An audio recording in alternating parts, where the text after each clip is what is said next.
Bonsoir à toutes les amis, j'espère que vous allez bien, parisiens, parisiennes, j'espère que vous allez bien. On se retrouve pour une nouvelle vidéo YouTube avant match, Racing Club de Lens, Paris Saint-Germain, match cotant pour la 17e journée au Stade Bollaert de l'Hélice, en direct, en exclusivité sur Canal+, décalé à 21h.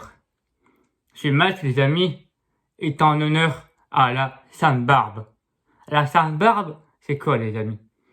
Tous les 4 décembre, donc tous les 4 décembre de chaque an, il y a une fête en hommage aux mineurs qui date de 1906 à Courrières. Et oui, de nombreux mineurs sont morts suite à une explosion. Donc, c'est pour ça qu'on appelle la Sainte-Barbe. Mais aussi, derrière, il va y avoir une ambiance, mais de feu, avec un guichet fermé. Et puis aussi, je tiendrai main dans la main aux supporters parisiens. Malheureusement, qui ne pourront pas faire le déplacement au Stade Bollaert. Le parquage sera adressé au Racing Club de Lens et les Red Tigers qui ont eux été chez les conseils d'État et le collectif ultra parisien a publié un communiqué, pareil pour les Red Tigers, qui ne viendront pas chez nous au Stade Bollaert. Donc c'est pour cela que je leur donne beaucoup de courage. Et pour moi, comme je dis, liberté aux ultras.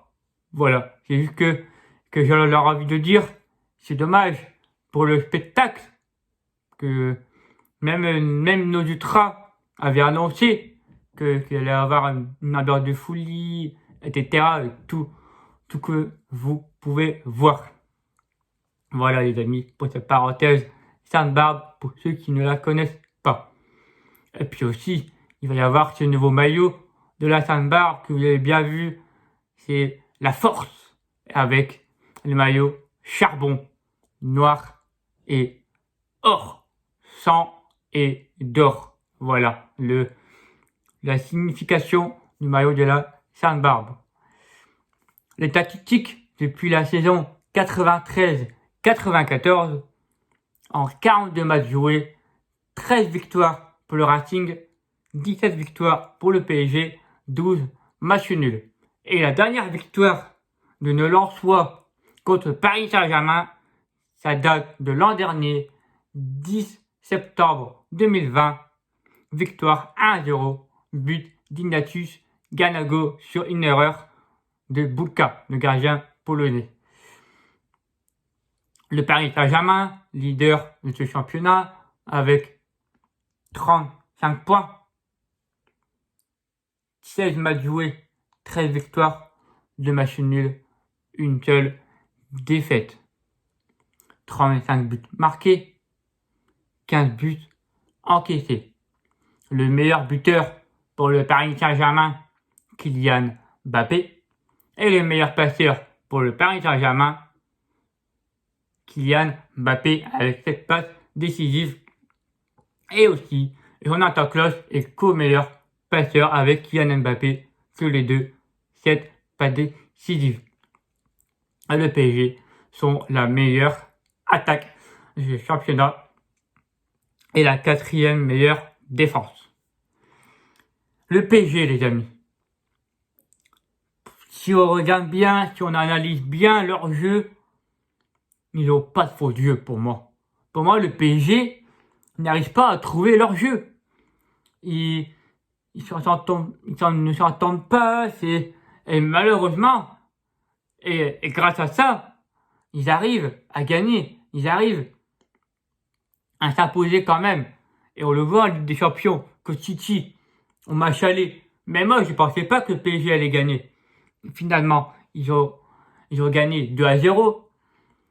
Et là, et surtout, il y a une tasse contre le top 5. Le Paris Saint-Germain n'a jamais s'imposé.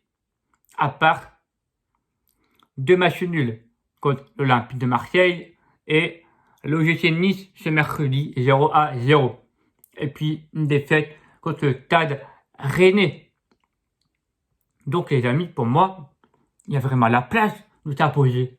Moi, j'y crois absolument. On a un groupe de guerriers, les gars. On a un groupe de guerriers. En fait, t'auras du Mbappé, du Messi. Ok, les gars, on va un peu souffrir. On va souffrir. C'est normal qu'on va souffrir. C'est normal. Mais il faut pas lâcher, surtout défensivement, qui est notre problème. 3 matchs, 8 buts encaissés. Ça fait quand même mal et dur. Mais je pense que Franck Hez a dû bien travailler pour ce match contre le PSG. Et j'y crois en notre staff. J'y crois à tout. Moi, j'ai toujours eu qu'on a un groupe de guerriers et qu'on va faire du lance. On va faire du lance. Et je vous le dis. Moi, j'ai pas peur. Mais moi, c'est dans mon état.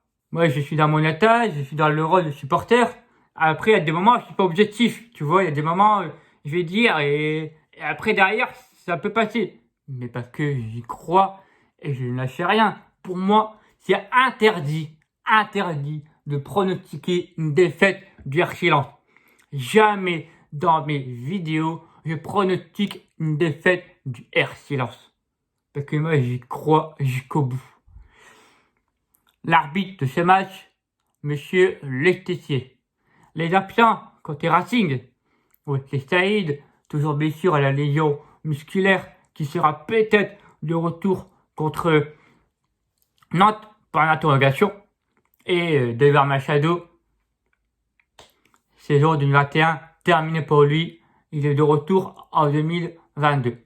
Et côté parisien, les absents, Neymar, Sergio Ramos, Letellier et Ander Herrera. Les absents côté parisien.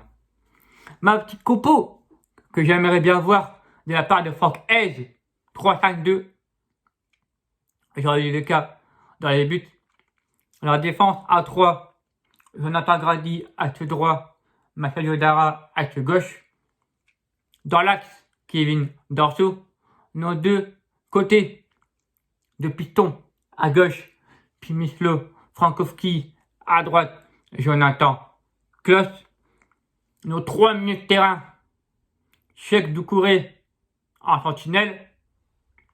Les 2 milieux de terrain relayeurs, Yannick Cahuzac, Seko Fofana. Et à la pointe de l'attaque, Arnaud Calimendo et Florian Sotoka.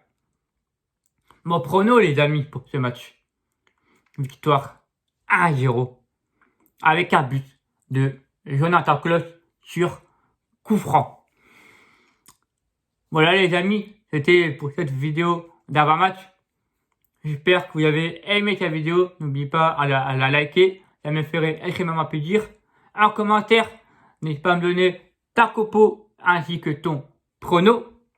Si vous êtes supporter parisien, parisienne, échangez dans les commentaires, bien évidemment, dans le respect de chacun. Voilà. Puis moi, on se retrouve demain sur mon Instagram en live échauffement. Donc, je serai en live pendant l'échauffement du Racing. Et puis voilà les amis, et on espère qu'on va gagner. Et j'y crois qu'on va gagner les gars. Moi, j'ai confiance. C'est pas un Paris Saint-Germain flamboyant. Malgré qu'ils ont des grosses stars. Mais pour moi, ça veut pas dire. Et on l'a vu sur cette saison. Donc voilà les amis. Et puis moi je vous dis, on se retrouve demain pour ce débrief. Comme n'oublie pas, l'enfant un jour, l'enfant toujours. Ciao, c'était Thibaut.